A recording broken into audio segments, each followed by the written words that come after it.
Hey everyone, good morning, good afternoon, good evening, wherever you are. Welcome back to the channel. For our friends and viewers in the Northern Hemisphere, hopefully spring and summer are just around the corner for you. We have our short sleeves on this weekend. It's been about 80 degrees and we are really excited that springtime and summertime are here for us, and that means houseboating season is getting kicked off. In one of our recent videos, we had a comment that we wanted to answer, and it was specifically about whether you should look for a houseboat and then a slip, or a slip then a houseboat. And it got us thinking, we haven't talked too much about our slip. The first thing that we would recommend is finding a lake that you would want to go to and spend time on. When we were looking for our houseboat, there was actually a lake closer to Atlanta, but we knew very quickly that we didn't want to go to that lake, and that Lake Lanier was going to be a lake that we could see ourselves going to a lot more often. Once you've found the lake that you want to be on, hopefully there's a houseboating community or at least some inventory of houseboats for you to start your selection. It's not uncommon for people to find a houseboat on one lake and have it shipped to another lake. It does take a little bit of time and money, but that's something that can be done. But if you don't have to do that, it's kind of an added bonus. Once you've identified the lake you want to be on, and you found a houseboat, and you've completed the sale, or you're about to complete the sale, one thing that you may want to ask, or it may come up in conversation, is if the slip that the houseboat is currently in is transferable. Oftentimes people may want to get out of boating completely, and if their lease agreement allows it, they can transfer that slip to its new owner, and it'll keep you from having to move a houseboat. If the slip is not transferable, perhaps the owner might want to get another houseboat, or in our case, the slip wasn't transferable, but the owner also didn't know if he was going to get back into boating, so he kept the slip even though he didn't have a boat. So if the slip is not transferable, the fun part of shopping around for a houseboat slip at different marinas is going to be the next thing that you'll want to do. Different marinas have different prices for slips, and they may even offer different kind of amenities, like a dock might have a better lake view, or perhaps there's a cover over the dock. So make sure that you pick out one that you can see yourself at for a while.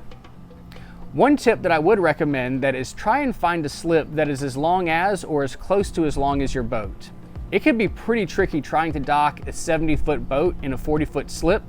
That also means that you're going to have about 30 feet of your boat hanging over, and you don't want anyone else to use your boat to slow down if they're coming into dock.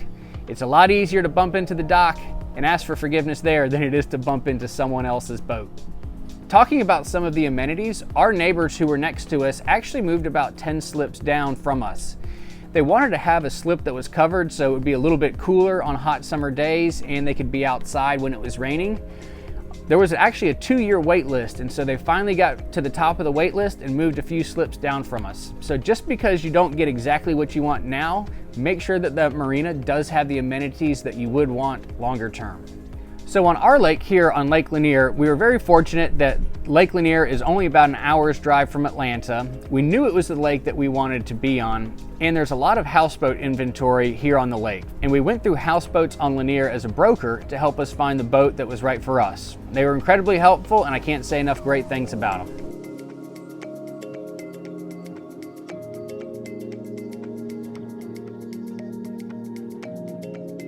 Like I mentioned earlier, the person that we bought this boat from was still trying to decide if they wanted to get back into boating, and so we were unable to keep our boat in that slip.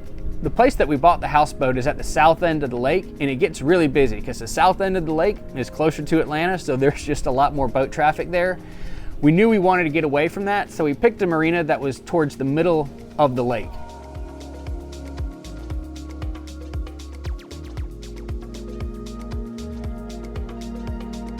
When we picked this marina, we knew that we wanted to be on the dock that we're on now, but there wasn't any availability. So we had to put our name on the wait list. If you look behind us, you'll see a few more houseboats and a couple empty slips, and that's where we were docked for the first few months. Someone finally left this slip that we're in now, and it was a call from the marina, and that we answered right there to say, yes, we'd like that slip.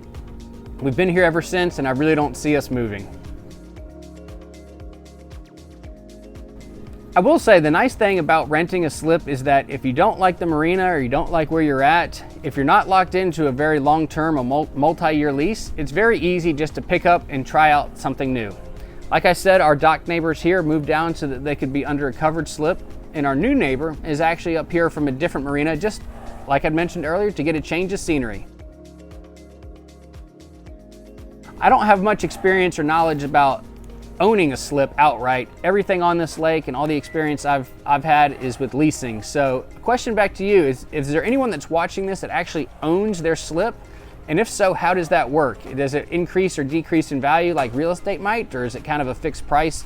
Love to hear some of your information that you have in the comment section below.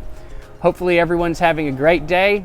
If you like this video, it lets us know you enjoy this content. We can keep creating it for you, and it gets it out to more boaters out there. Have a great summer. We'll see y'all in a couple weeks.